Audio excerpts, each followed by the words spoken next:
Assalamu alaikum wa rahmatullahi wa barakatuh. So we got, inshallah, a bit of a different episode today. But I must mention, bro,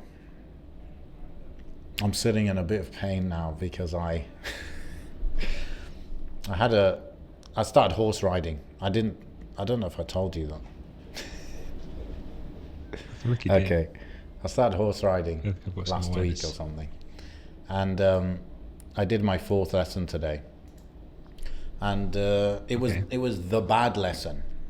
I feel like when you're starting something new, you're going to have that lesson, which is the bad lesson. And so I had that today. So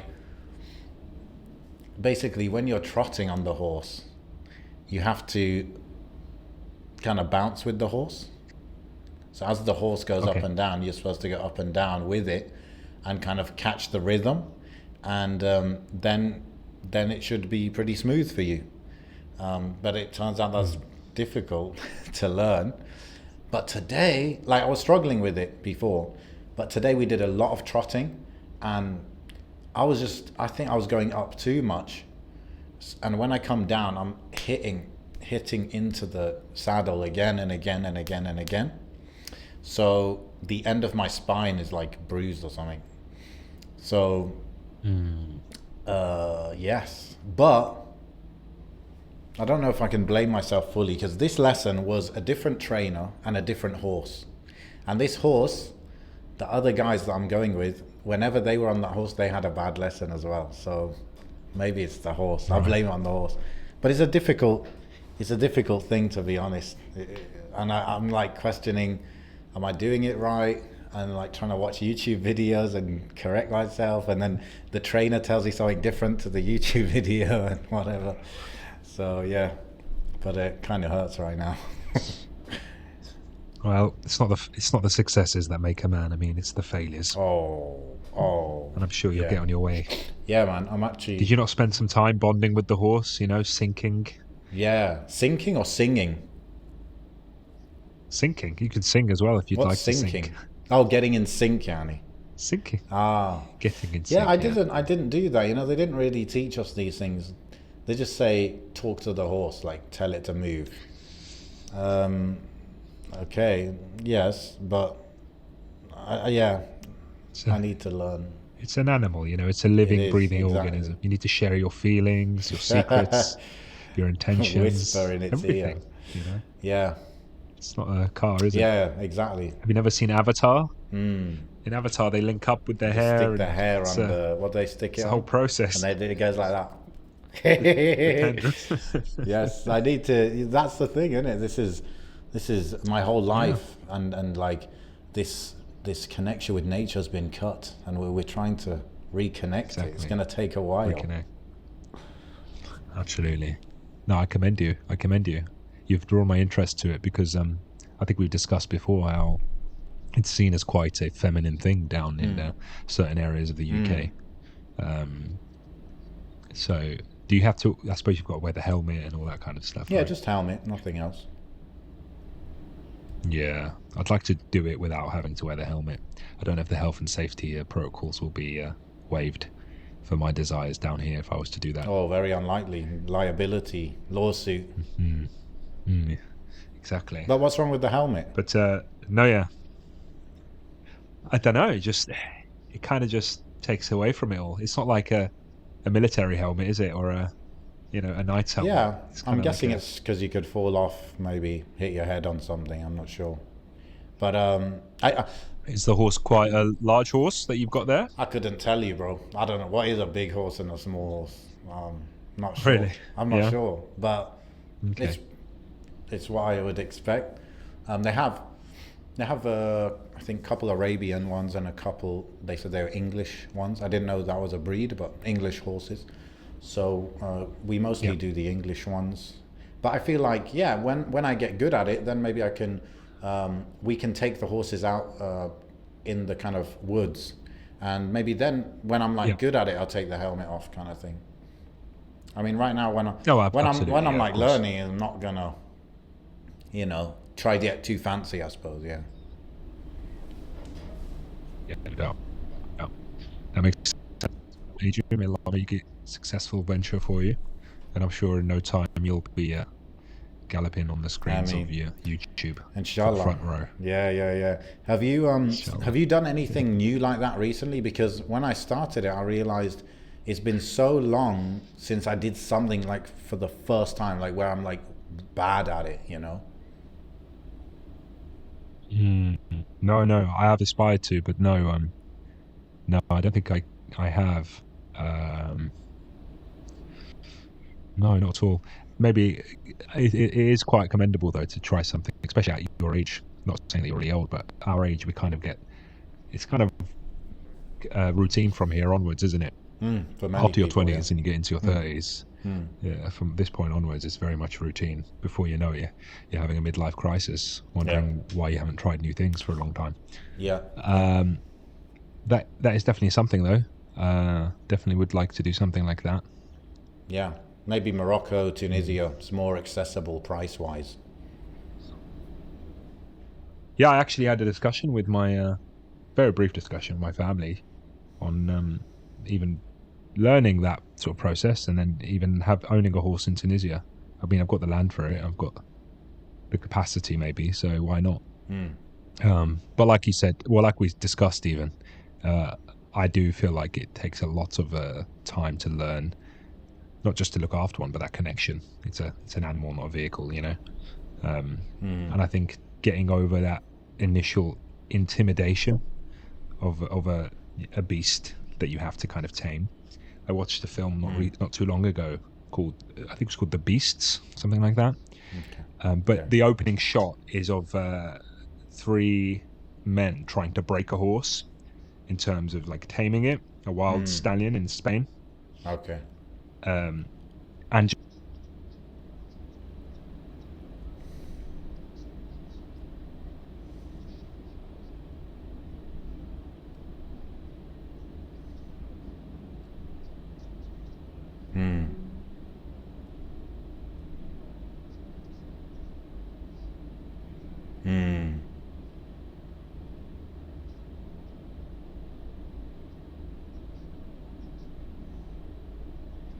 Yeah.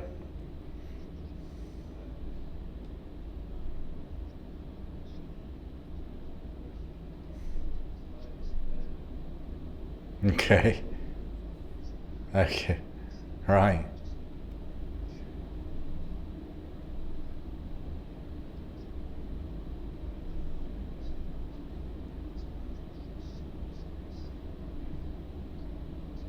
Yeah. Yeah. That's the goal.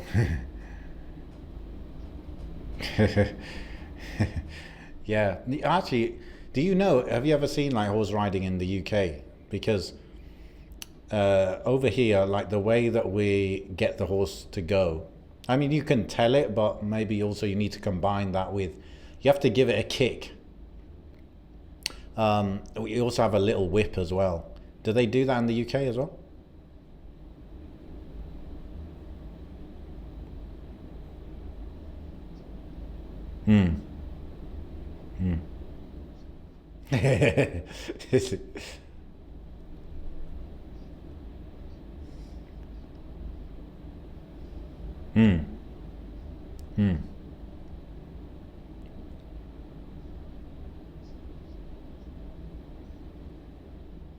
Oh, is that what that's for?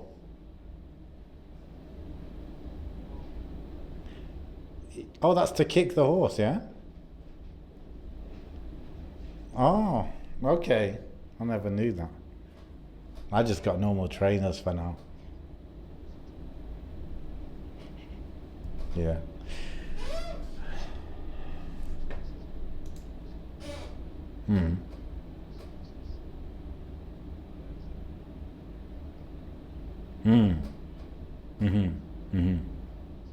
I have, yeah. I have, yeah.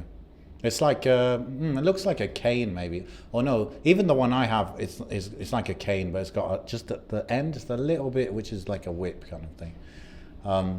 So yeah, I was wondering maybe in the UK they consider that, you know, not friendly enough, but yeah, maybe that's what a horse needs.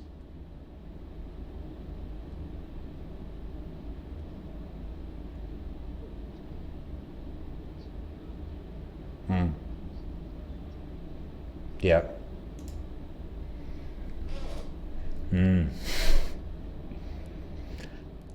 Yeah, it's a big animal. Yeah, it's not the same as us. It's also got a lot of. It's got like hair on it. Like we don't. We just have bare skin, yani. So yeah. Okay, bro. So let's get into some of these, I guess, Muslim focused, Muslim founded, Muslim run products or companies, and just take a look, I guess, at what's going on out there in terms of innovation, business, stuff being offered to our peoples, right? So the first one I got here, bro, is Productive Muslim. Now, I know Productive Muslim way back when they were first coming up, maybe one of the first kind of very online focused. I mean, it was a blog very much at the beginning. And I'm talking about, probably talking about 2000 and, I feel like it was 2007, like that early, you know. When did you first hear about them?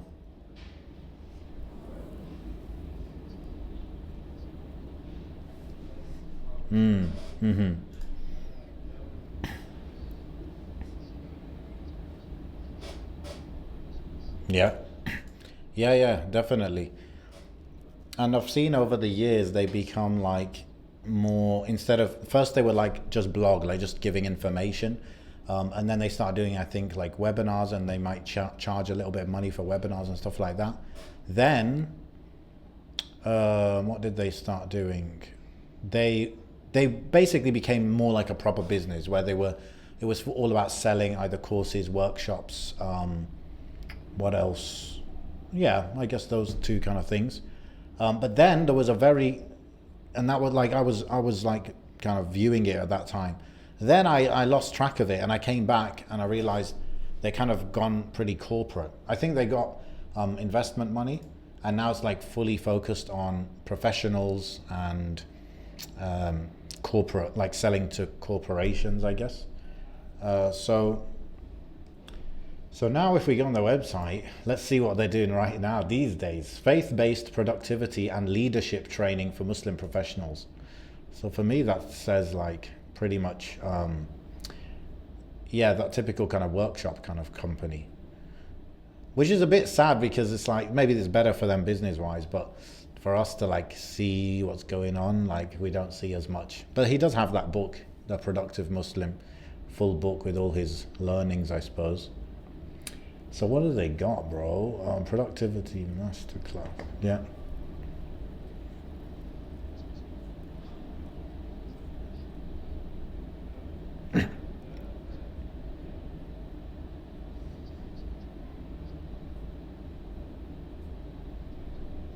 Yeah.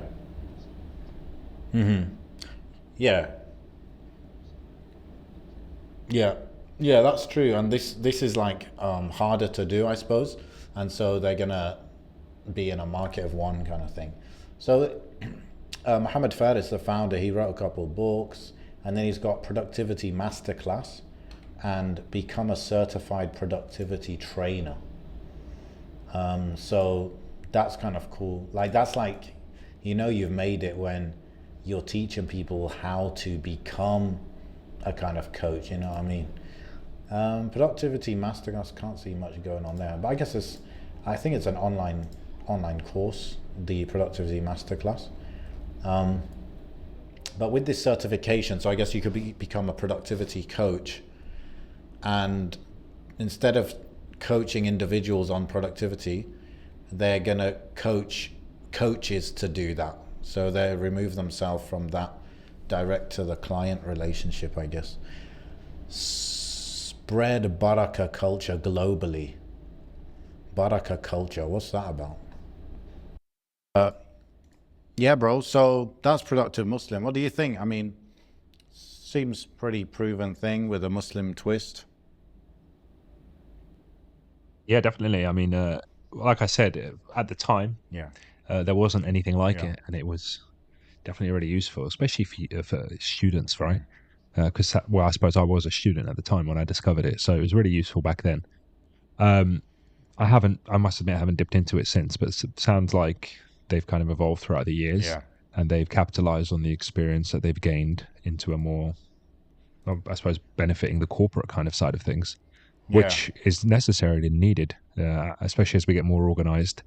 And times like these, you see that we need to be more organized. So Yeah. having that kind of element of productivity with our faith at the center of it, that is going to be vital, right? Yeah, it's like professionalizing, like professionalism for Muslims kind of thing. Like not fully taking from just what you would learn in the corporate world, but actually from our own values and teachings and learnings. And what I like about it is Mohammed Fard has created this concept of Baraka culture, and he's trying to create his own philosophy, Yani, around productivity and Islam and stuff like that. So that's good, Yani. That's actually actual innovation, and it's just we don't see. It's one of those, I guess, kind of companies where they could be like doing really well, really like big in that market, but because they're not consumer facing, like we can't really tell, you know.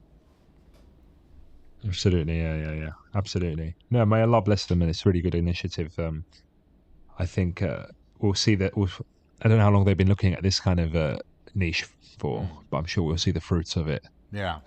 in the long run. Especially when you have corporations that are, Muslim-run organisations that will turn around and say, "Look, Yeah. we were really supported or trained by a productive Muslim, etc." Yeah. And I suppose Muslim CEO is another example of an organization that kind of has that. If you go on the Muslim CEO website, you will see the companies that they've worked with to establish that kind of coaching and that kind of guidance, right? Yeah. Yeah, of course, we're stuck with the consumer side of things, which Yeah. I much prefer. You know, I like to just be direct, go straight to people. None of that, that politics, basically. None of that stuff. I much prefer that. So, although, they say B2B is better, easier, more lucrative, but I don't know if I could handle that. I did that for a while. I did the agency. Yeah. It was not, agency working with Muslims, apart from the unprofessionalism. Okay, that I can live with that, because it's businesses, but then they're Muslim, okay, we can work with that. But imagine like doing that full, like, I don't know, do a branding agency and go into these corporations and like, so we'll have a 3-hour session for this, and then we'll do a follow-up meeting, and then, oh man, no, I was not born for this. Yeah. Okay, next is Qur'anly, it all bro. gets lost in the sauce, doesn't it? Qur'anly, your favorite. Oh yeah. Is there any? You've still been using it since last Ramadan? I guess that was when we last I have. talked about it. Any difference? Any changes? They've. I can't remember what it was like when we last spoke about it, but one thing I've noticed is they've got these like. Let me see if I can bring it up. So whilst you're reading, I don't know if you can see that. Can you see that? Only a little bit. How about that? Can you zoom that out? Yeah. I'm just pointing at the top. So there's like this timer that also counts how long you've been reading for. Okay. And then as you're reading, as the timer hits certain milestones, there's like certain achievements that unlock. Okay. So it's like you hatch an egg and you take a rocket ship to space, etc. Really? Like it's just Proper different kind of badges that you gamification. get for the longer you read. Yeah. And then there's also other like sort of more quality of life features. So they've added tafsir on there as well. So like whatever area you're on, you can click the little book icon, which brings up Tafsir ibn Kathir, which is quite good. Yeah. I also like, I don't know if this was in before or if I ever mentioned it, but they've got this, you can favorite any area that you want with this love heart. Oh God, I've just gone forwards. And it also shows you how many other people favorited that verse, which I thought was really nice because it kind of shows you what different ayat in the Quran speak to people, if you know what I mean. But which is what also is quite interesting is you'll find an ayah that might not have necessarily I don't want to say it didn't have an impact on you, but well, maybe, I suppose it didn't have an immediate impact on you, right? But you notice a lot of people have liked it. So why is that? It develops a curiosity about that ayah. So you think, well, if everyone else is seeing something in this ayah, what is it that I'm not seeing? And then it leads you to kind of go, okay, let me look at the tafsir of this ayah. Let me see when it was revealed to the Prophet sallallahu alaihi wasallam. What was the context behind it? Because you're seeing other people be interested in an ayah, right? I think that's really good. But yeah, apart from that, it's still as solid as ever in terms of trying to keep that daily habit. I'm not sure if the notifications are timed or manual. They seem to the notifications to remind you to read. Although you can set your own, the app also sends notifications that remind you of certain ayat, etc. And I think those are more manually sent. There are also like often he does a lifetime offer, lifetime discounts for those that don't want to pay monthly. Sorry. Yeah, it's quite solid. As far as that, I can't think of anything else on the top of my head. So how do they do like Just because before it was all about they used to put like one ayah at a time on the screen, and so you feel like it's very easy to read 3 ayahs, 4 ayahs, 5 ayahs, right? yeah. How do they Yeah. work that bit out with time? So the timer is just running. Yeah, so the Okay, emphasis so is as soon as still you on click read like the Quran, the number of ayahs, yani. yeah. So I mean, it might have messed up my timing a bit now, but as it's sat there, the timer is still Yeah, going. So it's assuming that you're reading as it's sure. open. I've had 20 seconds now of not reading, Yeah, but it's at the end of the day, what it's showing you is a bit of an estimation into your potential hasanat, right? yeah, When you go into the hasanat counter, it's taking the evidence that Allah subhanahu wa ta'ala has revealed for us in the Quran and yeah, Sunnah of what a good deed is yeah. worth. What is one letter worth? What is one word worth? What is one good deed worth? Is it times this by 10? Okay. Here's an estimate of how many good deeds you've potentially gained reading, right? And Allah is, a Rahman Rahim, and Allah may multiply even more. Okay. But it's giving you that kind of, which to me is like, it shows me the mercy of Allah, because I could be feeling a bit down in the dumps at my own performance, spiritually speaking. Maybe I feel a bit distant from Allah subhanahu wa ta'ala. Maybe I feel like I've been slacking a bit. And I might read, a few pages of the Quran, maybe a few verses of the Quran. And then I think, oh, subhanAllah, look how many hasanat I've potentially gained just from this simple action, right? Just thousands. Thousands. I might have committed one sin, felt bad about it, and wanted to read some Quran. And it's like, well, look, Allah subhanahu wa ta'ala is so merciful that He's made this so easy for me, right? On top of that, there's also the benefit of sharing such. There's a system where you can share the app with others, Yeah.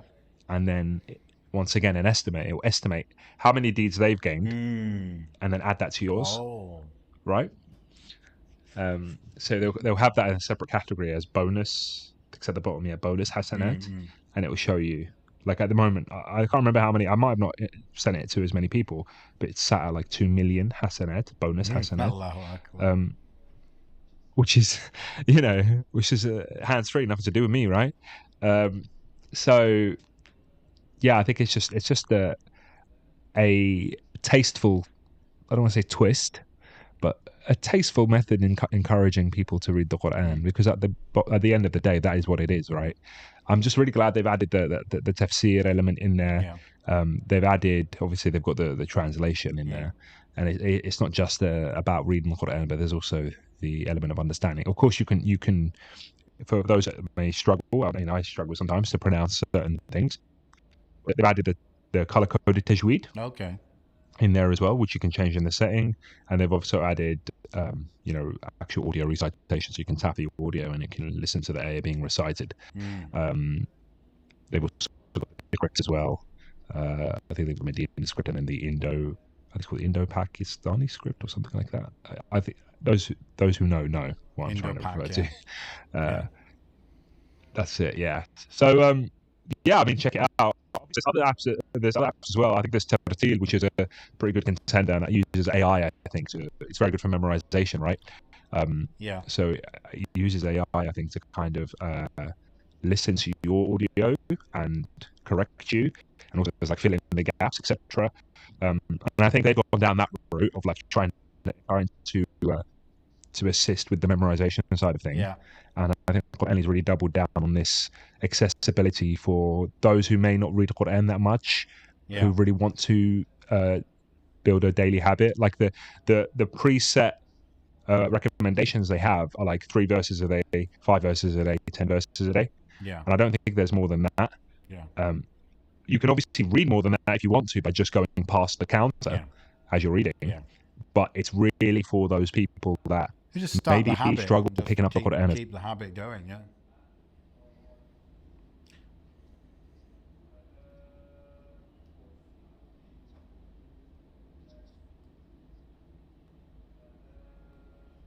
Yeah. How do you like the tafsir, Ibn Kathir?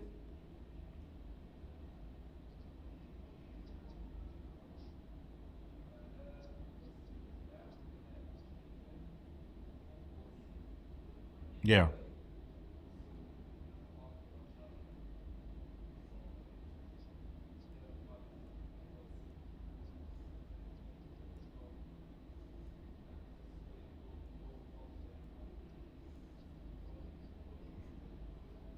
Okay. I just remember it being a bit tricky for me, so that's why I was asking you. Like a bit, not the most normal English or something.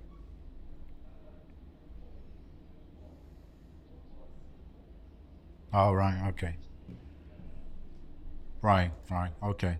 Yeah, I like Qur'anly as a kind of as a business or as a problem to solve a bit more than Tartil because I feel like, yeah, it's like for the masses, you can have this huge impact on people by just getting them to start that habit of reading every day. And Tartil is maybe more for a smaller group of people who are more dedicated.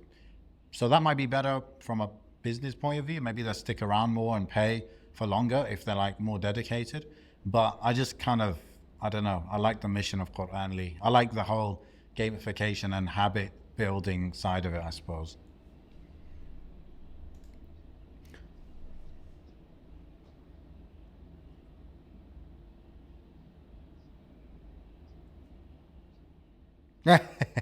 It's a sensitive time for that, bro.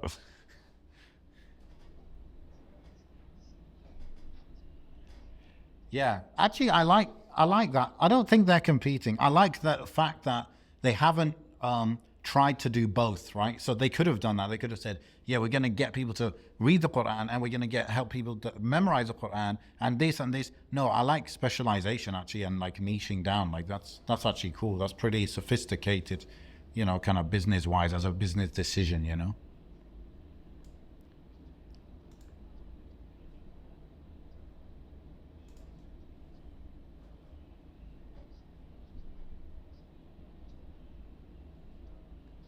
Yeah,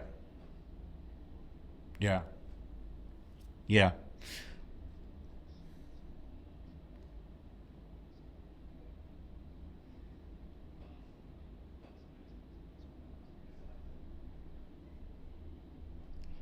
Yeah, exactly. I want to go on to Tartil actually, but I was going to ask you, didn't Qur'anly release another app? Was it I can't remember. Does that ring a bell to you? Prayer. Okay.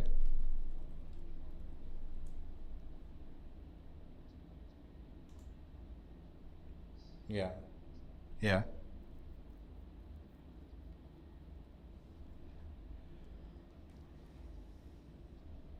Okay. Well, they have 4.3 stars out of 5. That's good.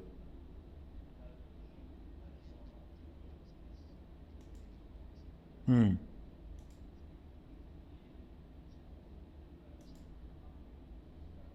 Yeah. Yeah. Yeah.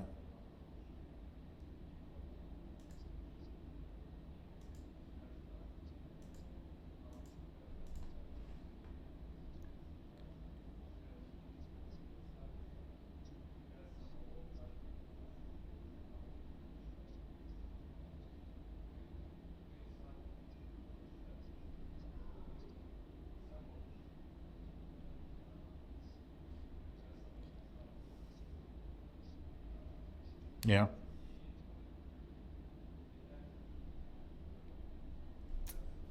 Oh. Hmm. Hmm. Yes. Yeah, yeah. Actually, yeah, you reminded me. I downloaded it when it came out, and yeah, maybe I felt it wasn't. I didn't need those bells and whistles. Like I do like to have an app to tell me like when it's time for Salah, but all these other notifications that were coming in, it was a bit much. But it's cool. Yeah, it's like I think it's the first 20 minutes. Like pray within 20 minutes of the adhan kind of thing, and then it will like log it for you. So I mean, not for you. You log it. Okay, I prayed, and then it will give you like over time you can see like how often do you pray in that golden window, and how often do you just pray, and then how often do you miss it, and all of that. So again, it's going after that general market, which is underserved. You know, us, yani more practicing Muslims, they often like to serve people like them, I suppose, people like themselves, which is not always what's needed. Yani we need a lot of focus on the beginners, you know, because that's, you could say, the majority of people.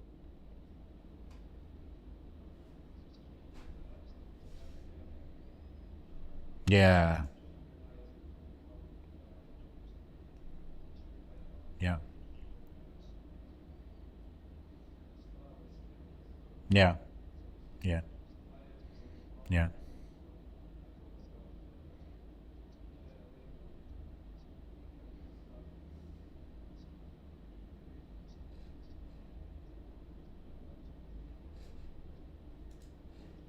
Right.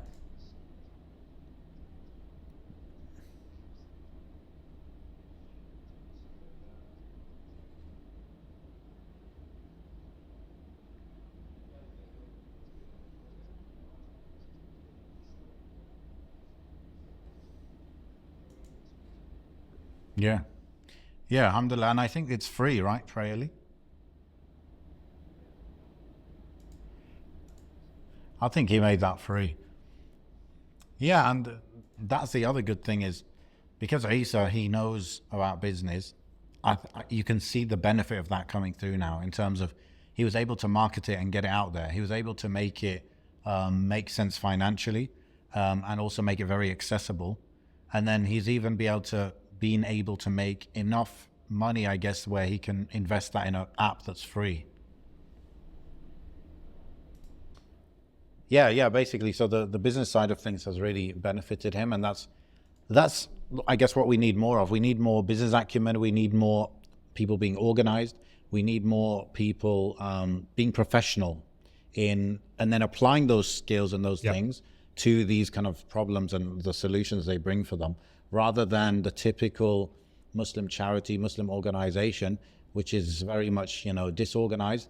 And what does that translate into? It translates into wasting money. You know, you're raising money and then you're wasting it, or you know, you're spending money in an inefficient way, or you're not reaching as many people as you could, etc. All because of, you know, the lack of these things. So, as more, I guess, Muslims in the West have been studying and then going into jobs, and they're learning, you know, some of these soft skills in jobs now. Alhamdulillah, Yeah. they're bringing it to the table. There are so many niches. You know, you've reminded me of something actually today. When I walk to work, I walk past this particular building, right? And I remember them building this building, and it was a bit of a curious one because I wasn't sure what it was. It kind of looked like it's like a part cafe, part housing complex, part, you know, gym, Okay. part. It had a bit of everything in it, Right. right? And I remember seeing a lot of people who are Jewish walking in and out of this Uh-huh. building, you know, in the process of it being Right. built, in the process of, and now it's complete and it's gated off completely with security guards at all times. And there's like there's always like these activity boards outside and stuff. And I was just like, what is this place? Like, is it like a gated Jewish community? But it looked like almost like a tower block. So I was a bit confused. Right. And then I walked past it earlier today, and I thought, "Do you know what? I need to check because the security guards outside, and it just looks a bit odd. I can't make sense of Yeah. it." Looked it up, and I realized they had this whole like fancy video, and what it is essentially a housing complex, Uh-huh. but exclusive. It seems to exclusively be for the Jewish community, right? And it's got it all. It's got it all in there. They've got a synagogue in there. They've got a gym. They've got co-working spaces. They've got. Did I say it was housing? People live there as Okay. well. So flats. They've got a cafe in there. They've got a restaurant, like a kosher Yeah. restaurant. Um, so essentially, imagine everything you could practically Yeah. want, apart from maybe a grocery store. I don't know, but also security on Yeah. site. And it's not that huge. It's quite tall, but it's not like Yeah. width-wise. And right next door, there's a school. So, and I have a feeling they do have a connection with the school there. And I just thought, wow, that's quite fascinating. Yeah. Like, um, it's an entire community just for the Jewish community, and it's, you know, in the middle of the city here, Yeah. right? And it just shows you like long term. I don't know if there's anything like that for Muslims, but long term, like that is a potential kind Is of it for project more for single Muslims in people this. or families as well? I can't say. I didn't actually see any information on the apartments, but I just watched a quick video without actually delving too deeply into it. But it was what I was theorizing it was as I was walking past it, because what really struck me was the security, the amount of security that was outside, and how everything was kind of gated off and stuff. But later, obviously today I kind of like thought, let me just Google the name of this place, and I found a video and a Right. whole Okay, that's thing why you about saw the them. video. It reminds me of Yeah, WeWork. Okay, so WeWork, they have the co-working spaces, but towards the end, toward when the crash was coming, they were working on. yeah, They use these fancy names for it, but basically it was this. It was like housing where like-minded people live together, maybe also work together, like co-working space as well. And it sounded exactly what you're talking about, but obviously not for Jewish people, just for like, I don't know, people that feel like welcome in that kind of environment, whichever way they design the environment. So it sounds like something similar. And the founder of WeWork is Israeli, so he's Jewish. Yeah. Okay, right, okay. I came across something similar. Like there was like a Bali retreat type thing where it's like co-working. You stay there, you live there, and it's all for like single men that want to like, Oh, these Sigma males that want to sort Sigma their life male. out. So they've got like co-work, co-working kind of spaces, Yeah. and then a gym Yeah. and calisthenics and all Yeah. this kind of stuff. And Dis- but I think there's definitely a market disappear for for that. 6 months. You'll see what I'd come with. Yeah, exactly. No, I think every man dreams of having that opportunity, right? Every man dreams of being able to disappear for 6 months, coming back a completely different person, right? Yeah. Maybe take a cycle of steroids while they're out there, come Bro, back completely ripped. the biggest fear is that you come back and you're no different. Yeah, that is the biggest fear. You spend all that money as well. So yeah, this would be good, maybe, but I just don't know. It sounds like something like good for single people, but I don't know, families. I guess, I mean, it's kind of like a housing, like a compound, but it's just in one building, I suppose. So I guess, yeah, compounds work for families, so why not the building? Yeah. Yeah, absolutely. Yeah, I think if it's got flats for like 2 bedrooms or 3 bedrooms, etc., I don't see why not. That specific area, I have seen a lot of Jews there, like going to that school in and out and stuff. So I assume there's a large community there. Yeah. But this isn't London, this isn't London. So I was quite surprised to see. And obviously the Jewish community isn't a huge community in the UK. So I was just quite fascinated to see it. And funnily enough, as I walked past today, I think what really set off my curiosity was I had a glimpse inside as I was walking past, and I could see, those kidnapped Israeli posters that they've been putting up everywhere. I do not. I could see them on the back. Okay, so there's like this kind of like I don't want. It's like a raising awareness thing that is being done, where they make a kidnapped. Those like this person's been like wanted missing or poster. missing. I think it's like a missing poster. Yeah, and it's missing for the hostages that that that the were taken hostages in that this Israel conflict. refused to swap and get them back. Yeah, go on. Well, I think I saw them. They're quite. The format is like red and white, so I could tell from a distance that that's what I was seeing, because they were all lined up in the back of the garden kind of thing of this location. Right. So when I saw that, that's what really kind of because I suspected it was something to do with Judaism at the time. But when I saw that, it kind of solidified it for me. I was like, right, I need to Google this place because this is really piquing my curiosity.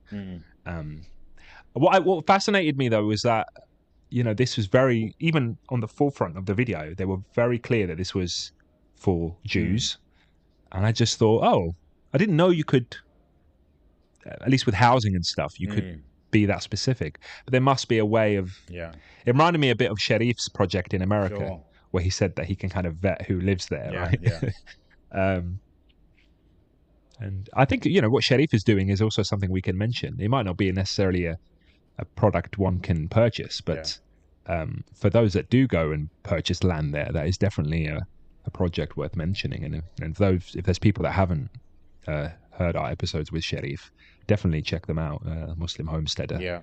Well, I don't have any recent update. I saw recently he just posted first fire of the year, like, so I guess it's getting cooler over there.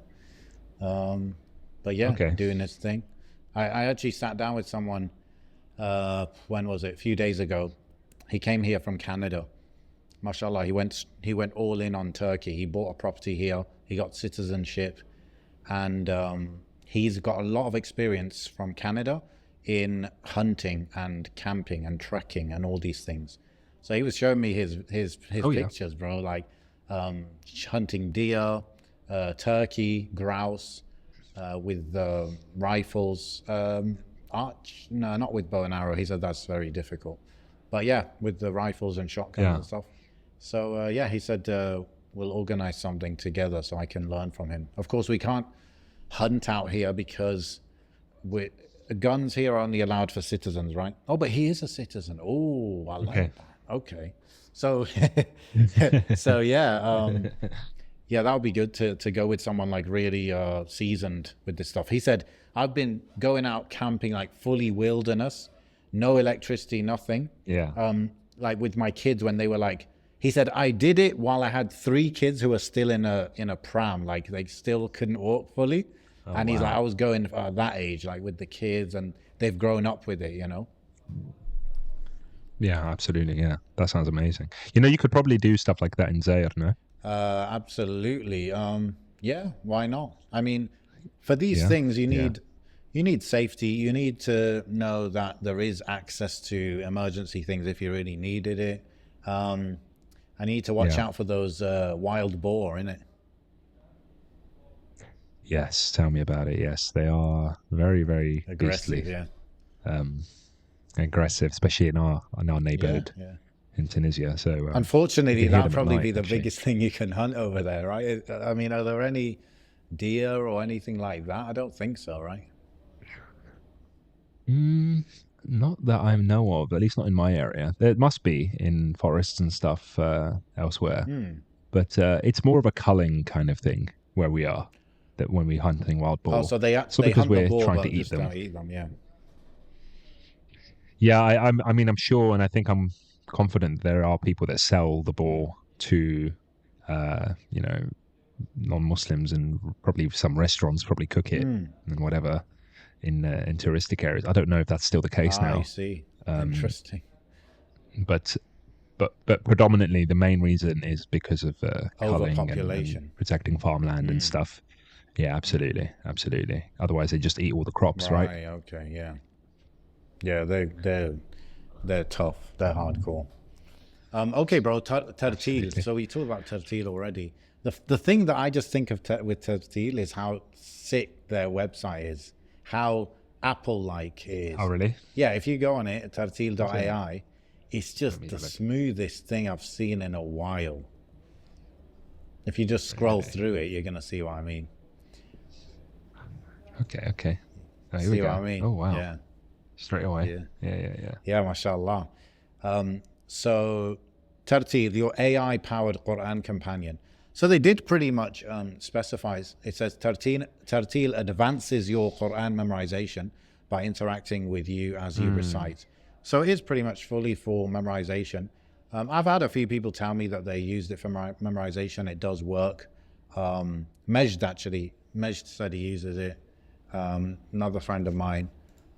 Oh, So yeah, yeah. they seem pretty professional. I know the founder is you know, like a tech guy, like technical kind of guy. And then Faisal, of course, Faisal Yeah. Chowdhury from Freshly Grounded is on board with this on the marketing side.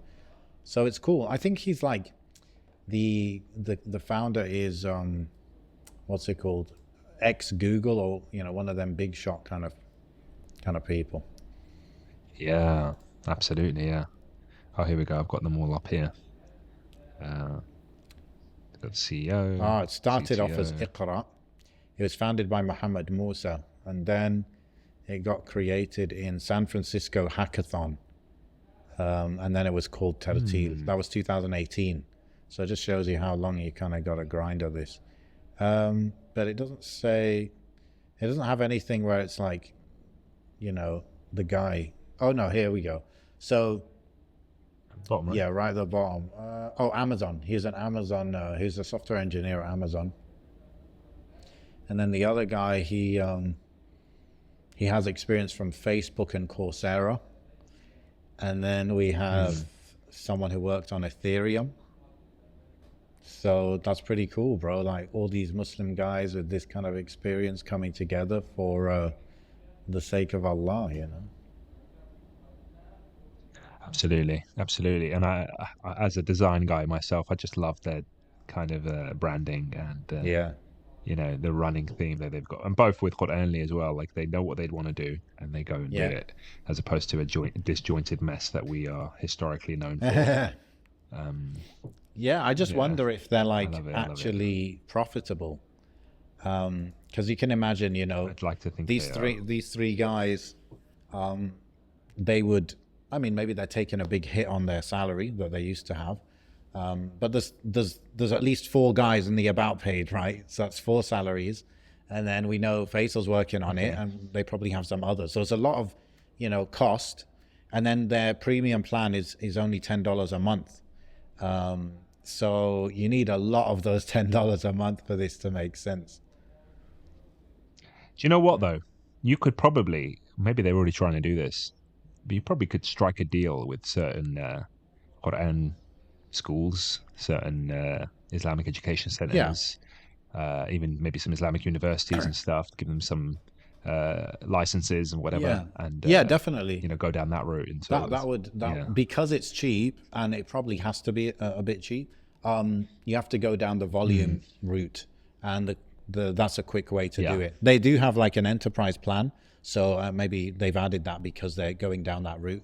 But those kind of sales, like getting people on board, like a university or a school, that takes longer than just selling to me and you, you know. So you know, they might need some funding until they reach that level. But yeah, you gotta love the professionalism and everything, man. Yeah, absolutely. I suppose what's interesting is that like a lot of everything we've spoken about so far, I think, has been created by the diaspora of practicing Muslims, as opposed to homemade. I mean, some might have links to the UAE, but a lot of people in the UAE don't necessarily come from there, right? They probably come from the West. But if you were to look at like what, and I mentioned it previously, but like if you look at what's being created in the Muslim world, you'd be like, oh, wow, there's probably all sorts of apps, only because I haven't delved into Arabic apps and apps from the Muslim world and other products from the Muslim world. Maybe we can't. Like there was a boycotting one that I came across, which seemed pretty good. Now I've completely forgotten the name of it. It was created, I think, might have been created in Jordan. Right. Jordan has some good tech talent. There's a lot, actually. Oh, and they have some incredible graphic designers, bro. I came across a lot of, a lot of graphic designers in the Muslim world, actually. Even in Tunisia and Morocco and Jordan, lots and lots and lots that are like cutting edge when it comes to creativity, you know, and don't sleep on the Muslim world. Honestly, do not sleep on the Muslim world at all, because, we are, we're probably getting to the point where we're surpassing our counterparts in the West, right? In many feats. So yeah, I mean, sometimes I just don't want to discount in that. These fields, right? Graphic design, for example, it's something where the English language doesn't hold you back, and so it's like the same guy in London who's self-taught from YouTube videos is like, then you've got the guy in whatever Tunis who's doing the same thing, learning from the same videos. And so then it just becomes how much work are you putting in and how much time and blah, blah, blah. So, yeah. I mean, it's the Muslim world, my assumption, maybe I could back it up with some statistics if I was ever to see it, but I feel like they are widely way more educated. It was the only issue they had was access to the same tools. And I think with the internet being the way it is now, the access is pretty much caught up. You know, 5G is getting rolled out in Tunisia I think they said next year. It's not even rolled out in the UK, right? It's not, but they skipped the broadband phase, right? Yeah. It's difficult to find wired connection. So they kind of leapfrogged that, went straight to, you know, there was people that barely had running cars, but they had 4G on their phone and they had smartphones. And that, it kind of reminds me of that, like, industrial era kind of jump, right? In the 1900s, that was a big thing. Like given internet access and these tools and technology, and obviously tech being a bit cheaper, and just the scarcity becoming a necessity for creativity, right? And kind of working around the challenges and obstacles, whilst here everything's kind of handed to you, right? So they become a lot more versatile with the tools that they have. And now that we've kind of caught up, you could pretty much get any sort of piece of tech that you wanted to get in England or America, whatever. You can pretty much find that in the Muslim world pretty much straight away, with trade being the way it is. So yeah, right now we are on the precipice, and I think although we are more familiar, more so with the diaspora kind of products, created products like Tartil, Quran, etc. I always want to just reinforce that the big shift for the Muslim world, I think, will come from the Muslim world as opposed to the diaspora. And I think because we are diaspora, we kind of discount it maybe subconsciously because we think we're in the West, and well, maybe not so much you because you're in Turkey now, but at least living here, we think, oh, we need to be the pioneers, we need to lead, we need to do stuff because we've got the access, we've got the, we can capitalize on the tech, we can capitalize on the AI stuff that's coming out here, etc., etc. I heard a few people, I don't think that's the case maybe anymore. even a few du'at with that messaging a few years ago, and I found it sounded pretty like arrogant, to be honest. It was like some of that exceptionalism, arrogance that you hear coming out of British Americans' mouths. It sounded like they were parroting that same thing, and it was a bit kind of disappointing. But I think it could come from either, but definitely why not from the Muslim world? Like definitely, especially the more we get into no tech doubt stuff, the more it's accessible, isn't it? We are infected. We were infected with that because that is what the West tells us, that they are the greatest and the best, and we kind of fall victim to that narrative without. But they don't mean us, bro. They don't mean Muslims when they say that. No, of course, but no, but what happens is like you go back home. And I will say it's home, and you go back home, and that, when you were 10 years old and you had that kind of subconscious, oh, I've got a red passport, so I can do what I want kind of thing. And that was something that we have to be aware of, that we grew up with that. And now I really, truly try and remove that from my heart as much as possible. And I truly believe that, the Islamic revolution will come from the Muslim world. Why would it come from the diaspora?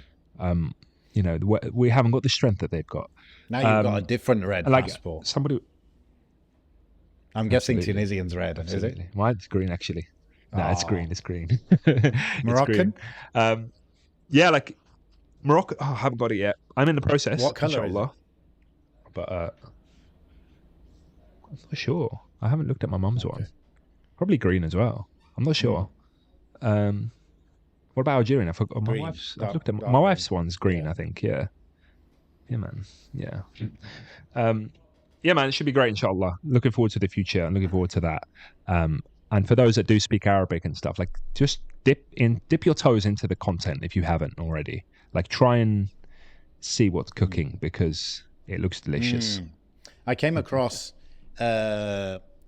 Abdullah Al-Ujairi because he made a video with Hamza Zortzis kind of announcing that he was joining Sapiens Institute. So I think I've seen his face around, but I kind of just, I heard about him then, this and that. I realized, he's from Saudi Arabia, this and that, okay.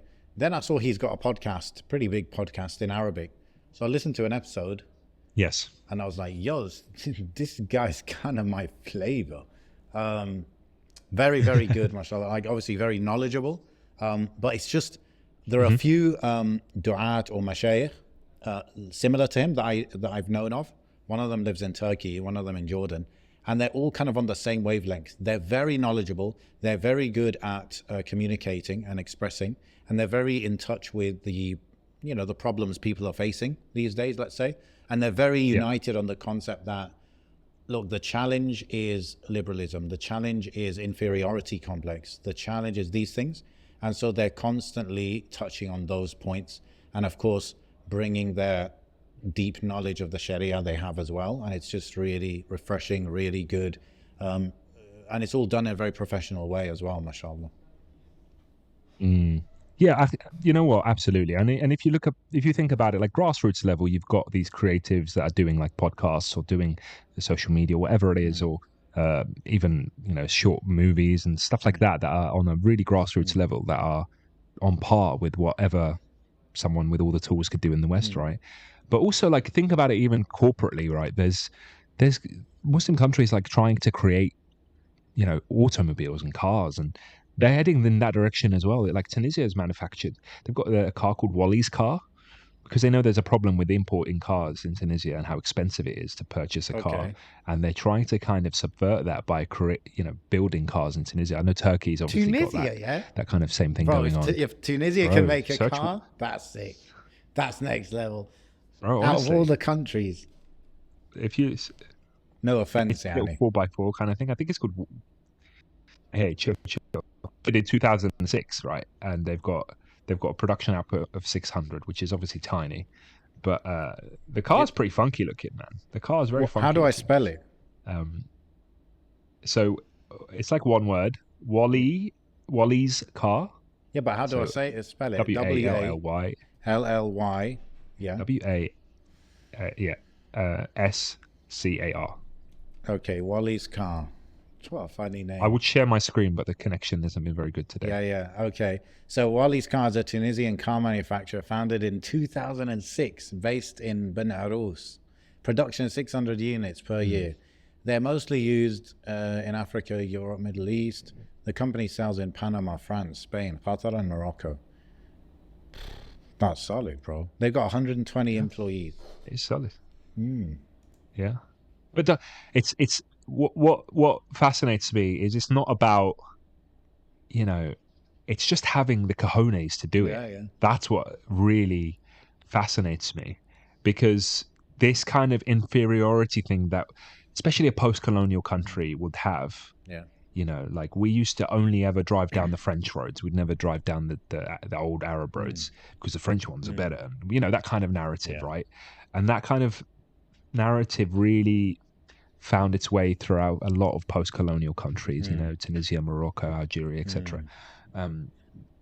But man, when you see like what's happening, and I know we said we wouldn't dip into it, but when you see how the West exposes itself with the current conflict going on, and you see everybody shunning the West because of that, and turning inwards and trying to look at the strengths that we do have, this is what is born out of it. This self-determination, which we should celebrate and we should not forget as diaspora.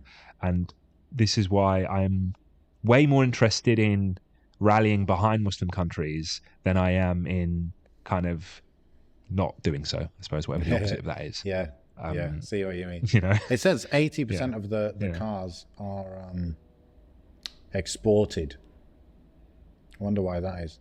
Is Tunisia like Algeria in terms of like the taxes of importing cars is so high and cars are expensive?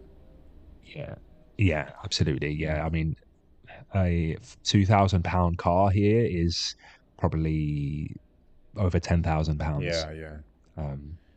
Over there, it is insane. Yeah. It is So in ridiculous. theory, this would be much cheaper, but it looks In theory, it looks but, cool, bro. this It looks like a little Jeep kind of thing. Yeah, absolutely. I just think, just go for it. Automobile manufacturer. I mean, I've listened to a lot of Tesla stuff and documentaries on Tesla, and it really shone a light on how difficult it is to go down this route. But I just really give them props for actually trying and pushing forward and still being operational since 2006, right? Yeah, that is amazing. Yeah. I guess because most of the cars they're making, obviously they're making brand new cars, and they don't make that many of them. And so if you want one of these, you probably have to buy it brand new. Okay, so then it's going to be expensive. Like they said, a new one is like 12,000 euros. Okay, maybe people can't afford that too easily in Tunisia. Until the number of used ones gets big enough, maybe then more and more people can afford it or something. Maybe, yeah. I just went to the TOG page as well, which is the Turkish car manufacturer. And I've been seeing more and more of them on the roads, bro. Like, even though what can I say, bro? I think there's a lot of money in Istanbul, a lot of money, man. Because there's any new car that comes out, cars. you see it on the streets straight away. it's sometimes I'm thinking like, damn, this is like Dubai level. But yeah, I've been seeing a lot of TOG cars, even though the interest rate has been pushed up to 40% now. People are still taking those loans out. But yeah, they look pretty good. The first one they've released is, they call it, what was it? An SUV, right? Like a 4-wheel drive style kind of thing. Is there anything? Are you on the Wikipedia? Yeah, let me see if there's anything interesting here. Are you looking at look at that interior shot? Yeah. I feel bad for the audio listeners, man, but okay. that interior shot looks amazing. Oh, the screen taking up the like whole front of the thing. Yeah. Yeah. Who was it? I believe they stole a few people from like German car manufacturers to work on this. But yeah, it's like let me see, it's a joint venture between Anadolu Group, BMC Turkey, Turkcell, Zorlu Holding, and TOBB, which I think is the government player here, I think. So yeah, a lot of these companies that have, obviously cars have been manufactured in Turkey for a long time, Yanni, but for foreign companies. And now, they're getting that expertise and they're using it here. And they've been working on it for a while. So it was founded 5 years ago, and they're just releasing the car this year, right?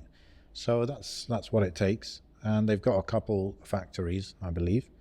They got 1,500 staff. So, as they ramp up, they're going to hire more and more people. They're going to, be employing all these people and stuff. So that's good, man. Yeah, man. Absolutely. I think it's fascinating. I think it's so cool to see. And it's probably one of the bonuses of having a multipolar world that we're moving towards. And likewise, on a small scale, we talk about supporting Muslim brands. And that's what we're kind of mentioning at the beginning of the podcast with these sort of small kind of products and brands. But also on a large scale, I think I'd love to see that movement continue. Yes. Yeah, definitely. Okay, let's move on to Wersia. So what do you understand Wersia to be? You know about Wersia, right? I think, is it a home? Yeah. Faisal's on it, isn't it? Property. Yeah. Okay, yeah. Okay, that's probably where I've seen it. Yeah, obviously I don't have the money, so I must have come across it. But wow, that's amazing, and moved on. Yeah, but it's supposed to be. It's supposed to be making housing like more affordable. But anyway, I did the maths on it recently, and it's not that affordable. But anyway, so Wersia, which they mentioned, this is basically these French Algerian brothers set up this company. I think it's called Muslim Immobilier or something, right? Which means Muslim real estate. Sorry, I shudder when I hear French, man. So they set this up, and it's basically selling off-plan property in places like the UAE, where there's a lot of off-plan stuff on the market, and these developers they will announce a project, a development, and they'll say you can buy it right now before it's even built. And in exchange for your trust for buying it when it's not built yet, we're going to let you pay it in installments without taking a loan. You can just pay us directly, and you give us a little down payment, and then you pay in installments. And, maybe in 3 years, the project will be built, and then you'll finish paying in about 5 years or something, right? So that's the deal here. Now, the problem is that a lot of these, I think most of these contracts, they will have a stipulation, which is that if you miss any payments, there'll be a penalty, a late fee, which is considered a riba. And so people like Kaya, when he bought a property in Dubai, when he moved there, he had to negotiate them to remove that clause. And they were like, eventually they said yes, but they said, okay, we need a higher down payment and stuff like that. So what these guys have done is they've gone to developers for you, and they've negotiated that clause out of it for you. And so through them as like the broker, because whenever you're buying a property, you need a broker anyway. And so you just go through them, and they're doing you that favor, that service of, getting it halalified. And that's what they do. So Wersia is the English language branch of the original French one. And I think that all of the properties they focus on are in UAE. But I know the French side of things, they have UAE, they have Turkey, they have Morocco, I believe. So yeah, that's the deal. Right, yeah.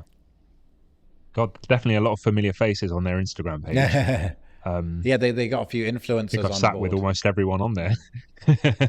Yeah, absolutely. Yeah, no, I was going to say, oh, is this one of Faisal and Kaya's side projects? But no, no, it looks interesting. It looks really interesting. Yeah, yeah. You I know, did the maths on it, right? So like there was I think this is one of the best deals they had because I follow them on Instagram, so I see, what they're offering. So for example, there was like a 1 bedroom, and it was like 150k pounds. Okay. okay, Obviously very cheap compared to the right, UK, but me and you wouldn't be yeah, buying a 1 bedroom for our family, right?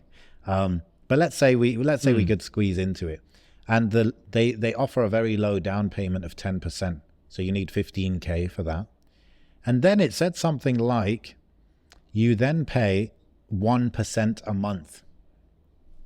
So let's say okay, you've already paid 15k from your 150k, so you've got 100 and what left? Is it 135? You got 135,000 left to pay, and 1% of that is £1,350 a month. So that's not nothing, is it? okay. Yeah.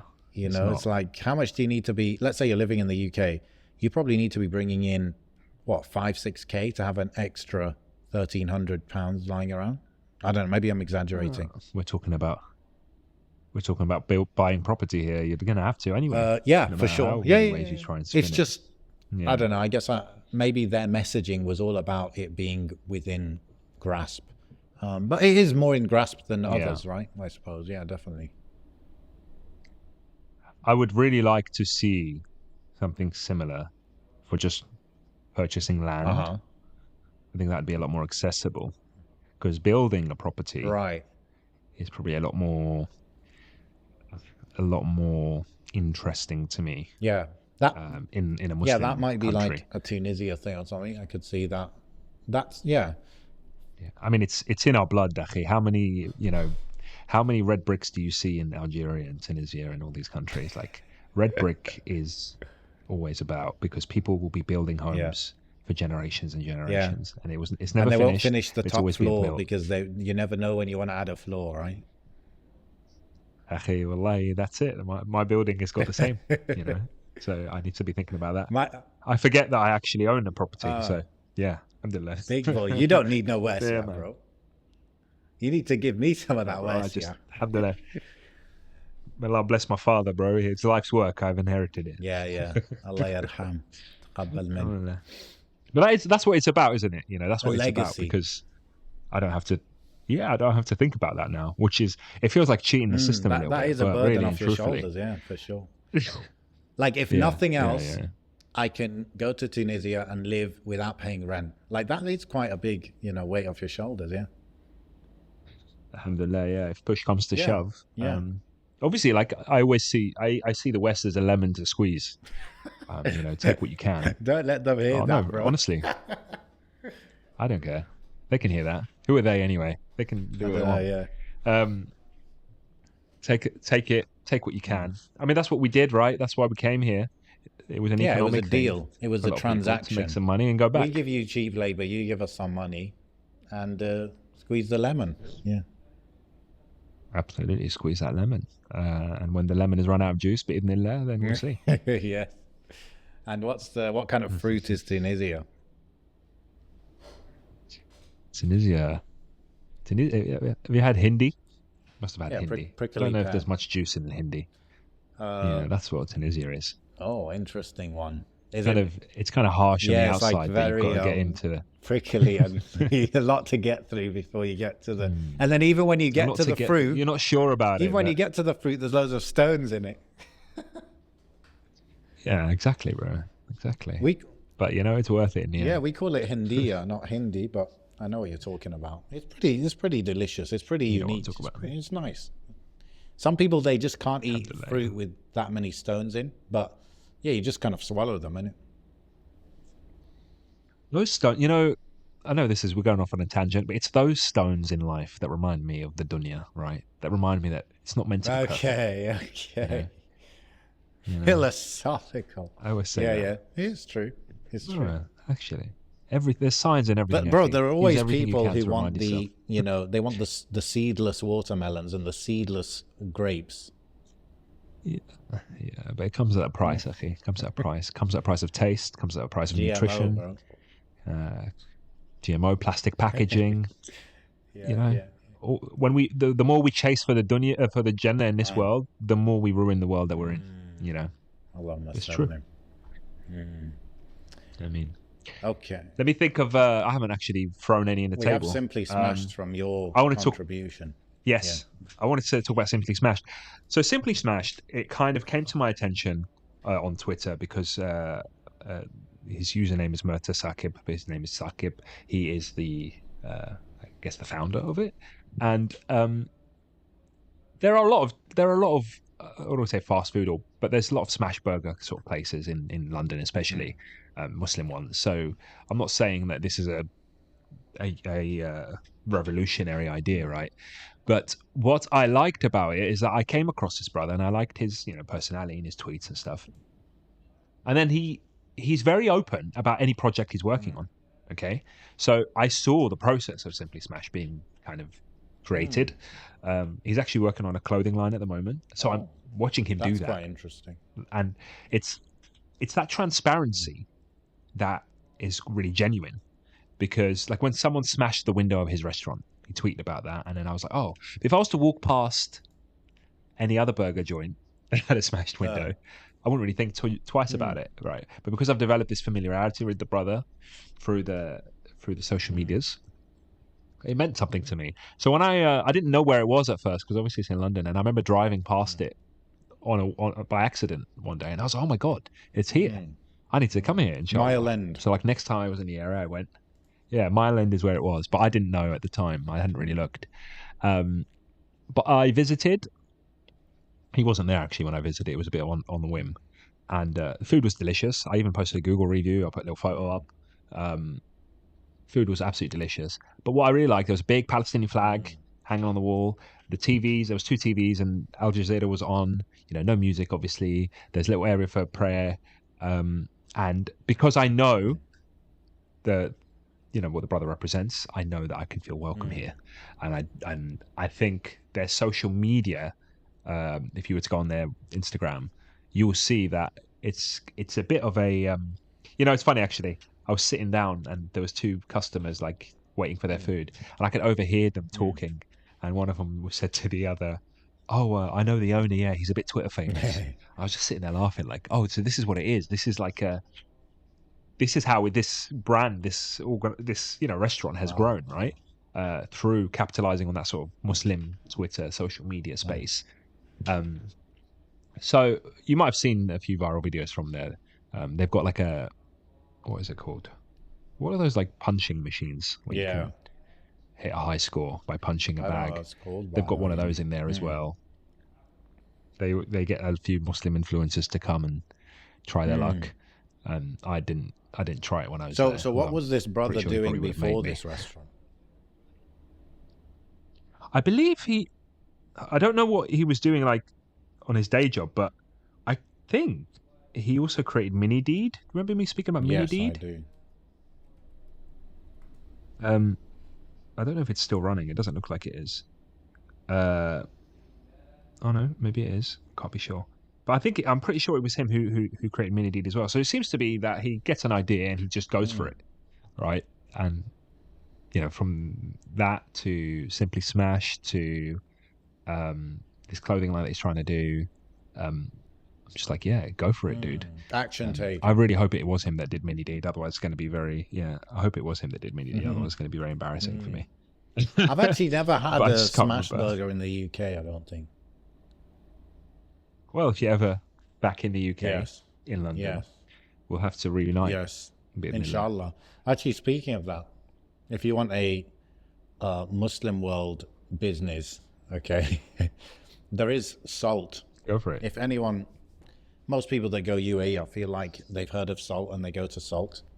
So Salt is it's pretty much a smash burger place it's not smash burger, it's actually sliders.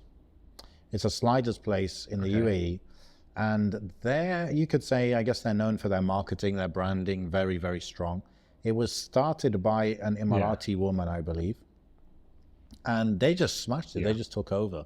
They've got, so the concept is simple menu, small menu, sliders. They got the beef sliders, the chicken sliders. Very, I would say expensive. Yes, definitely expensive. They got a few chips, this and that. I don't know. Small menu. And they started out selling from food trucks, exclusively from food trucks. Yeah. And they had this whole thing of where they would post on Instagram and they'd be like, where's salt? Can you find salt? Like, where's the van today? And then people would find it and then they would like post on Instagram and stuff. And that was like what built the hype. And for the very long time, they were only doing food trucks. And then they started always having the truck regularly at Kaita Beach in Dubai. Okay. And now they've got like a permanent place there. They got a few permanent places now. I don't know if they do the food truck moving around thing anymore, but they just completely destroyed the whole social media marketing and very strong branding kind of thing, basically. They have a lot of seasonal drops, you know. So in the summer they might have, they'll pick a flavor, so mango, for example, and they'll go all out on mango ice cream, mango slushy, mango this, mango that for like 3 months, and that's it, and then it's gone. Oh, really? And then they'll do all these like seasonal things. So the food is good, but I think the main reason they got so big is because of the marketing. And now they're in Dubai, they're in Abu Dhabi, they're in Saudi Arabia, maybe other places, maybe Bahrain, maybe Qatar.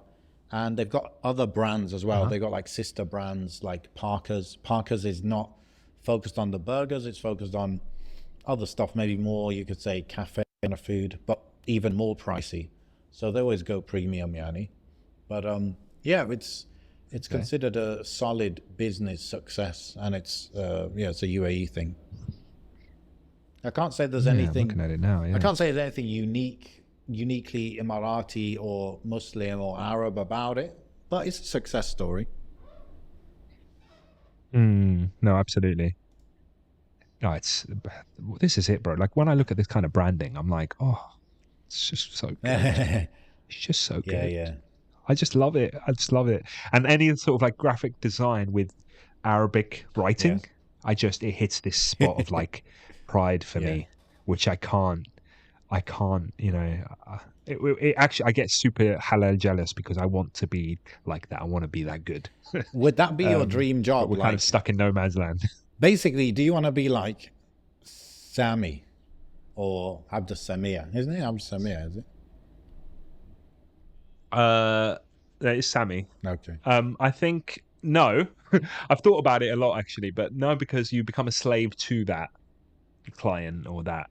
You know, I still do it on the side here and there, but I like to look at things. I like to look at pretty things, and I appreciate the design sort of theory behind certain design decisions. And that's across a multitude of platforms, whether that's cinematography, whether that's, you know, print design, whether that's graphic design, whether that's typography, that kind of thing. I don't know why. I just, you know, I can really appreciate it, and I start judging it. I think you could do it. But yeah, inshallah, like there is definitely something with you and design, but maybe you just don't like the parameters of how it's done when it comes to making money. And so if you found the right balance, then you would kind of love that. Yeah, absolutely. You know, I mean, those who've known Pure XI, that goes on and off here and there every few years, have seen some of that, and I love it. It's, I mean, just part of, I guess it's a grind until you get to the point where you've got so much demand that you can turn people down and you can charge like a comfortable amount, so you don't have to like be just taking on project after project. That's the sweet spot, isn't it? But it just takes some work to get there. Yeah. No, absolutely. I forgot we even had Mind Heist today, actually. I had the intention to come in and sit and do a bit of graphic design work, and then you messaged me and I was like, oh yeah, there goes that plan out the window. Your other passion, No, alhamdulillah. Yeah, man. Yes, absolutely. Okay, what else do we have? So Simply Smashed, I mean, I haven't had one of those in a while, so that probably the last time I had one was homemade one, so there you go. Yeah, I can't confirm. I went through my emails, and Saqib did do mini deed as well. Okay, great, So, phew, I great. didn't embarrass myself. Okay, Let me I've got think. Five Pillars brought up as well, the clothing brand. Let me see. I always rated these guys. Why did I rate them? I'm trying to remember. Maybe it's the professionalism, I think. This is the running theme of this episode, is like when Muslims do stuff, especially when it's got that Muslim flavor about it, and then they do it in a professional way, it kind of like, it's like, Yeah, wow, finally, isn't it? yeah, yeah, yeah, absolutely. I think for Five Pillars, they were probably the first to cross that line of, yeah, this is a brand Hmm.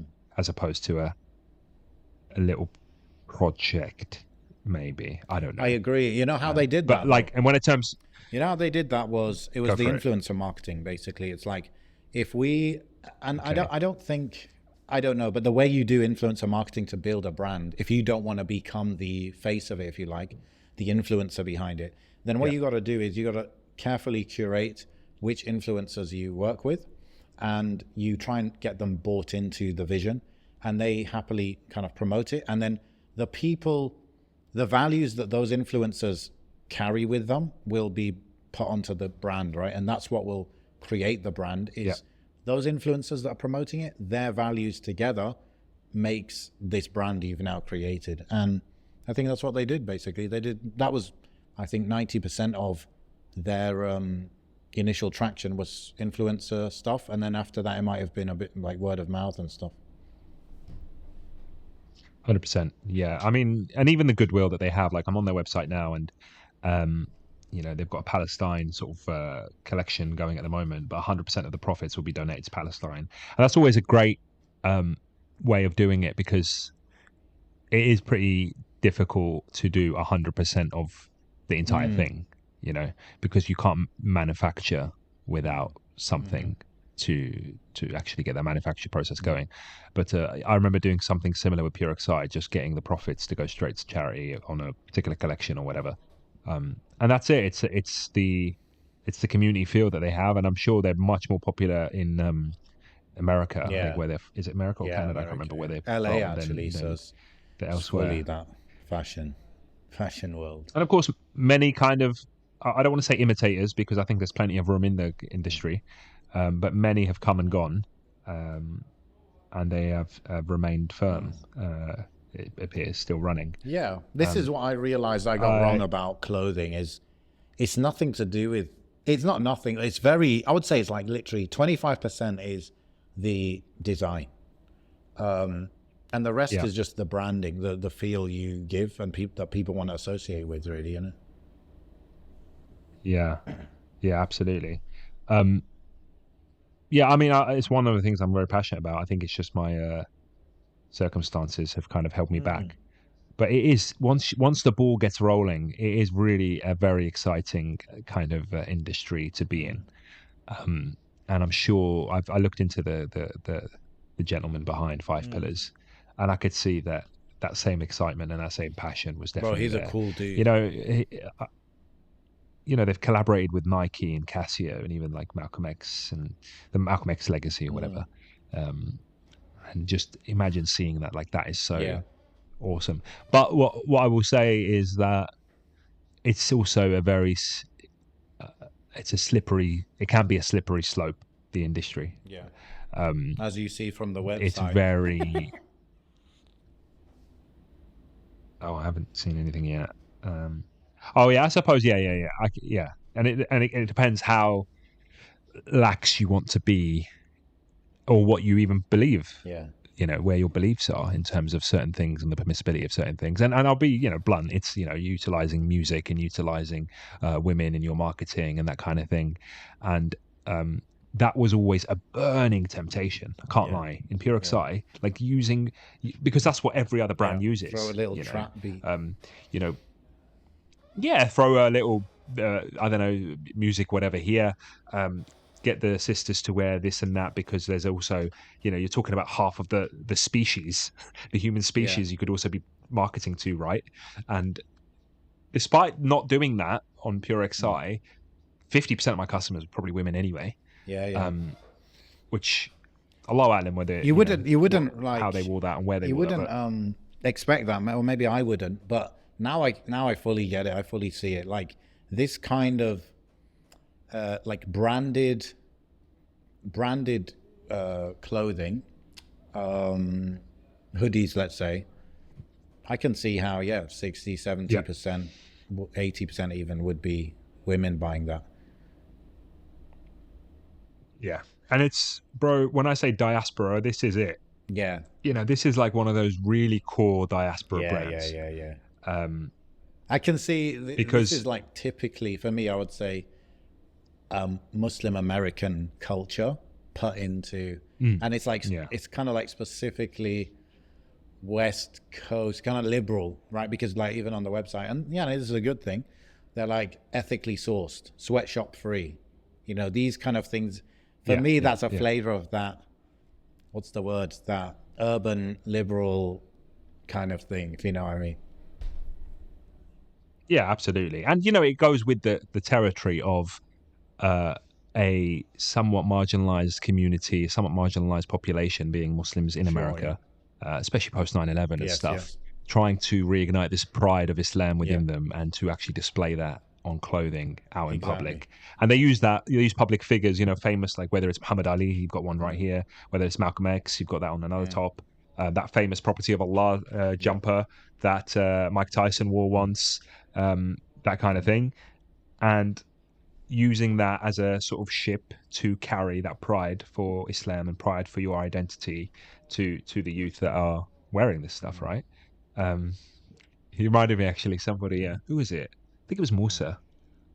I think his father was in Canada debating someone from the I won't say what community. I don't want to give him any airtime, but this, I don't even want to say a sect, whatever, some Yeah. group debating them, right?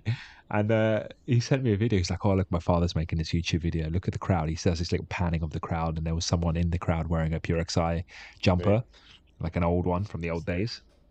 Yeah, and like that goes back to the what I was saying. Like, it's one of those things that it is just super cool to see, like something you created being worn by others around the Yeah. world. It is really, really Yeah. cool.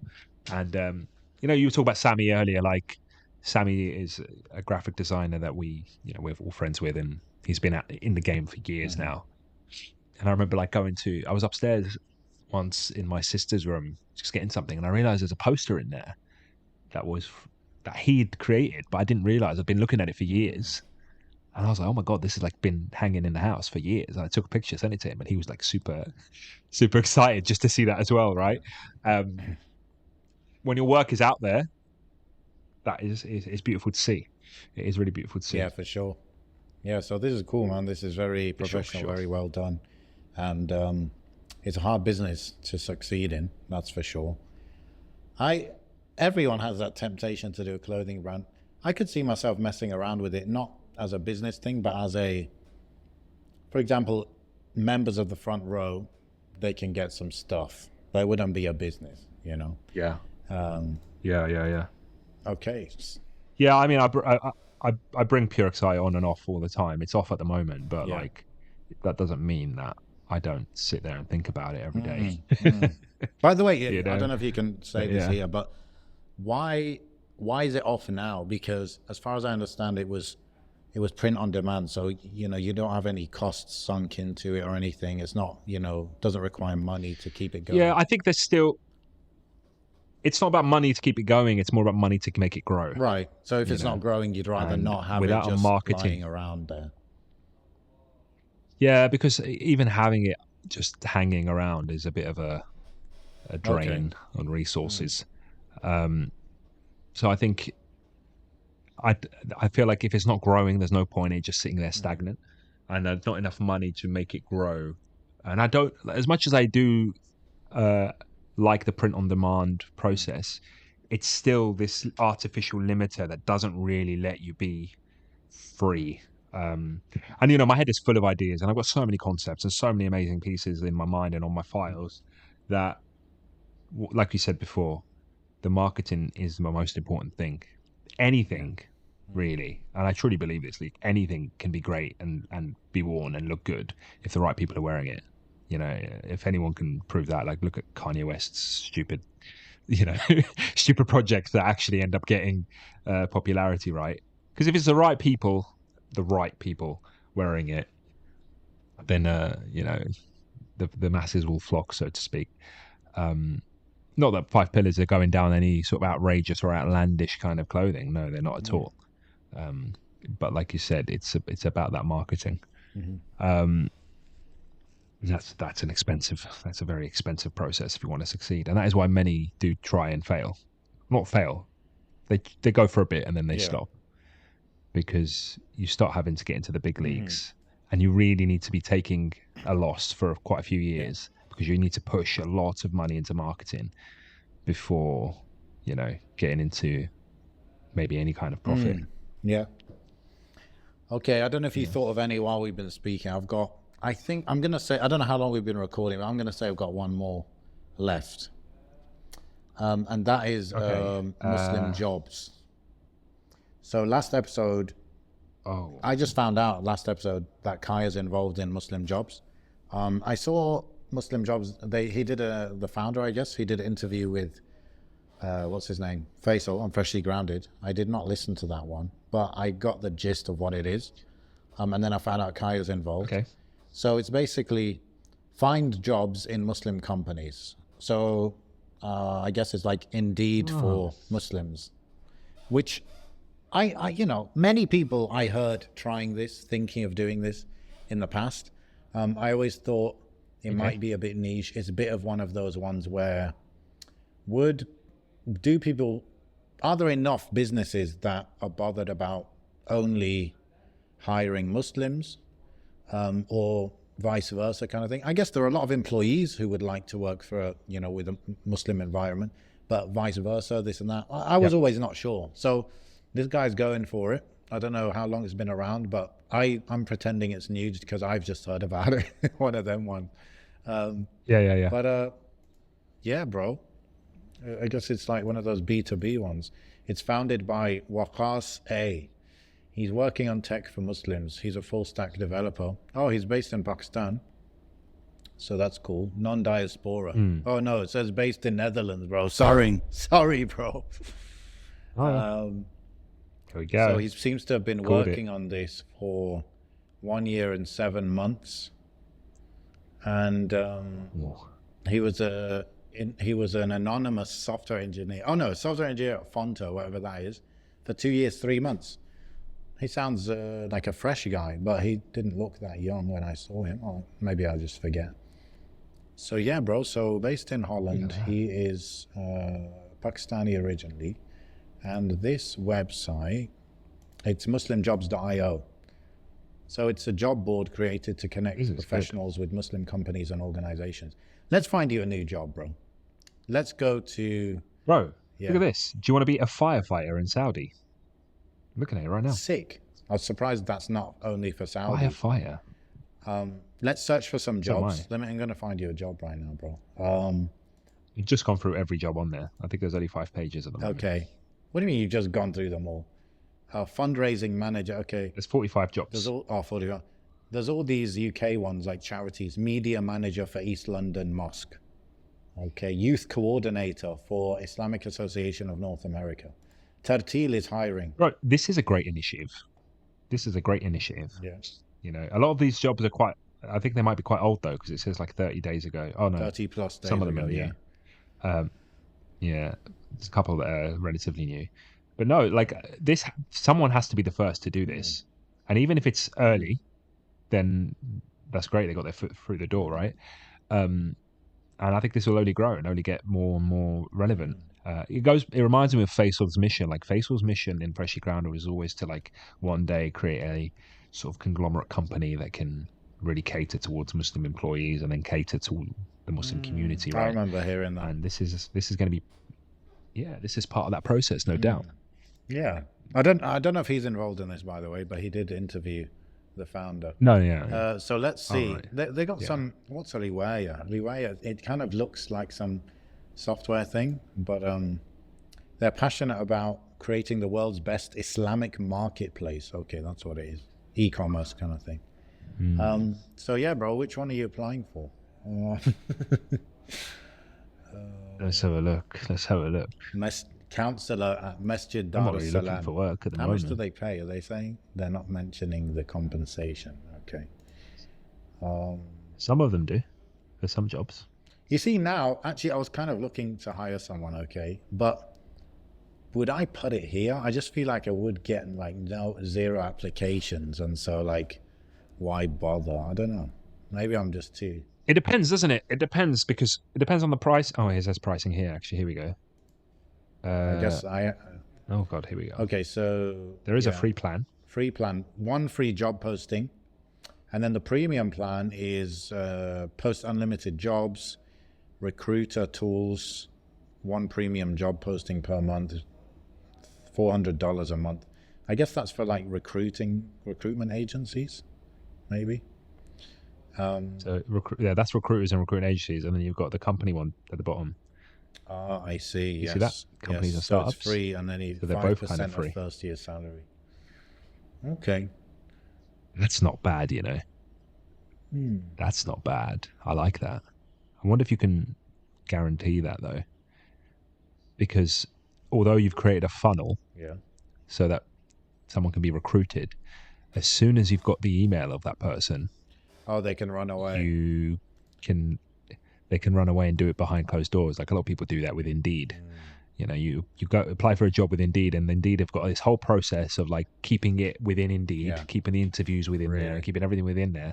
But really, once they've got the initial contact, they can just disappear from Indeed and say, "Yeah, we never hired them." You're talking about, and there it goes. There goes the salary. Out of everyone, you would expect Muslims to be honest about that. I'm not going to say what people, as Kanye said. I'm not going to say what people. I didn't hear that, but I get it now. I mean, I didn't hear him say it. Yeah. Interesting. Oh, I'll send you the meme later. So, administrative assistant at Cambridge Central Mosque gets paid 18 to 22K. What are your thoughts on that, brother? Dude, like I was working in 18 to 22, Cambridge. I don't know, man. It depends how much work they're doing. And that's a politically correct answer. Hey, it does. It depends how much administration they're administrating. Dude, sometimes like you can just get very fortunate. You can get very fortunate. You have a good boss. You have a good team. The money might not be important, honestly. I see that. Yes, I see that. If you're going into it knowing how much you're going to get paid, and if you can survive in whatever situation you're in, and it's something that you want to do to gain some experience, whatever it is, or if that is you, it might be a sister that wants to do it, and actually it's not going to be her main source of income. Maybe her husband, whatever. I don't know. I'm not saying that it's just exclusively a woman's job. Of course, there's going to be guys that can do it as well. But if some people are so desperate, actually, to get, like, I was so desperate to leave the police, bro. Yeah. And every day I walk past a police car, I walk past some sort of incident going on, I see some sort of, news story or whatever, and I'm like, I just thank and praise Allah that I'm out of that mess. And that's what I'm talking about. There's people in all sorts of situations. Actually, it's not always about the money. It's not always about the money. It's, you can have somebody that is right now struggling to just pray at work. Just struggling to pray, and all they want is to work for a Muslim organization and feel like what they're doing has some sort of meaning. And this is a perfect place. This is what Muslim Jobs is trying to attract, that individual who's passionate about their religion, passionate about their faith, wants to work with like-minded individuals, and here we go. Capitalize. Yeah.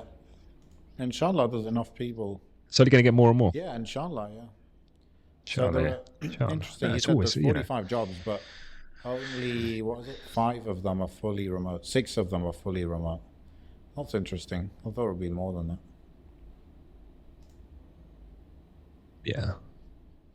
I think obviously that unlock. Maybe it's still early days. I don't know how long oh God, I don't know how long they've been Yeah, about. But once, like what I said, someone has to make the start, yeah, and this is it. yeah. بإذن Malo الله. Barak in it. I mean, definitely, Okay, bro. Any definitely. other I get, businesses? I get, I get. Um, I suppose we mentioned this before. I was going to mention Zoya. Do you remember I Zoya? do remember Um, Zoya. yeah, I know how you feel about investing in stocks and stuff, but for those that do, um, it's a purification sort of Stock stock screening. Yeah, screener. Yeah, that will just go through a stock and give you based on certain scholarly opinion whether it's permissible or not. yeah. What they have started doing, I think more so for America, is they've started integrating their app with actual stockbrokers. So you might actually have you might be buying and selling stocks, investing in a particular platform.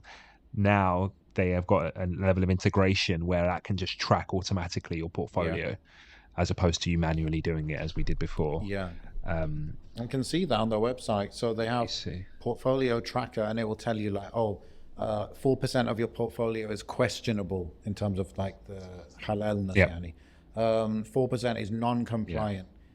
Because of course these things can change, right, over time as the quarterly, yeah, what they call it, quarterly, numbers or reports, yeah, earnings, earnings are released. yeah, Then you can actually buy, sell stocks within the app. I guess that's what you're talking about in terms of linking with those things.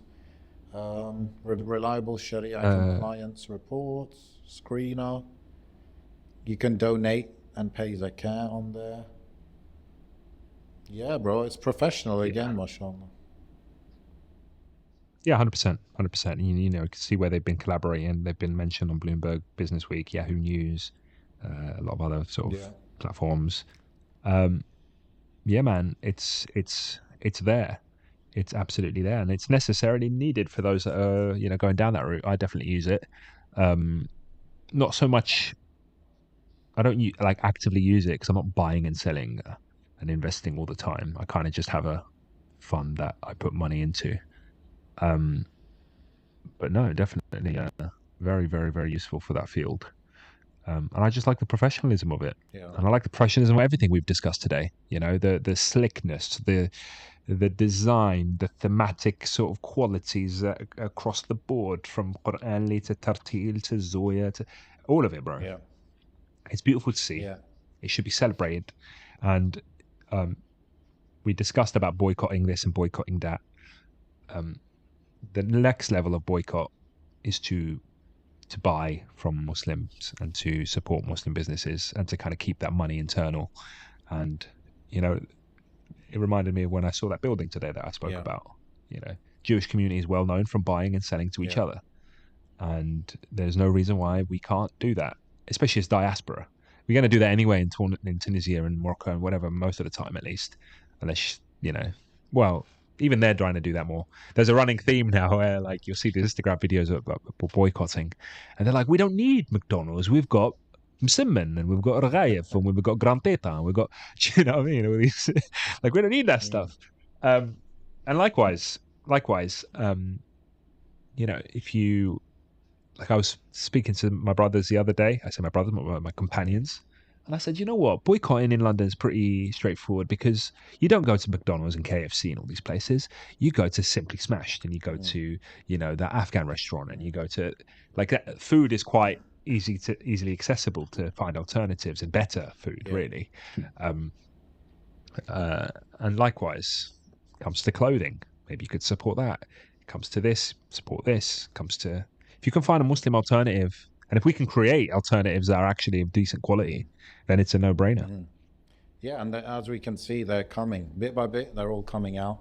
They're getting more professional, and yeah, like I think a lot of the time it was always like, okay, I'm not gonna buy from Muslim just because they're Muslim. Like they've got to be half decent as well. And now a lot of things, alhamdulillah, they are Yeah, half decent. Alhamdulillah. yeah. Alhamdulillah, alhamdulillah. Obviously, the room for products is going to be far and wide. Like, okay, hypothetically, if I wanted to buy a Mm, microphone, I'm not going to find a Muslim company that sells microphones. Am I? mm, Would I even know? How would they put that branding within there? Yeah, within their the Muslim mic. yeah. Yeah, I that, don't know. that would be a bit silly. But I guess it's sometimes it's about the country you buy it from, like, okay, it's a Turkish company. Oh, okay. Yeah, 100%. That kind of thing. Absolutely. And that goes back to what we were saying earlier. Like the car that Tunisia are Yeah. manufacturing, or the car that Tunisia are manufacturing. Of course, they're not going to put this is a Muslim car, Yeah. but you can think about what you're purchasing and where it's coming Hmm. from. That's a level to it as Yeah. well. It's not always going to be so overt. And I think that's important to Yeah. recognize. Yeah. Okay, bro.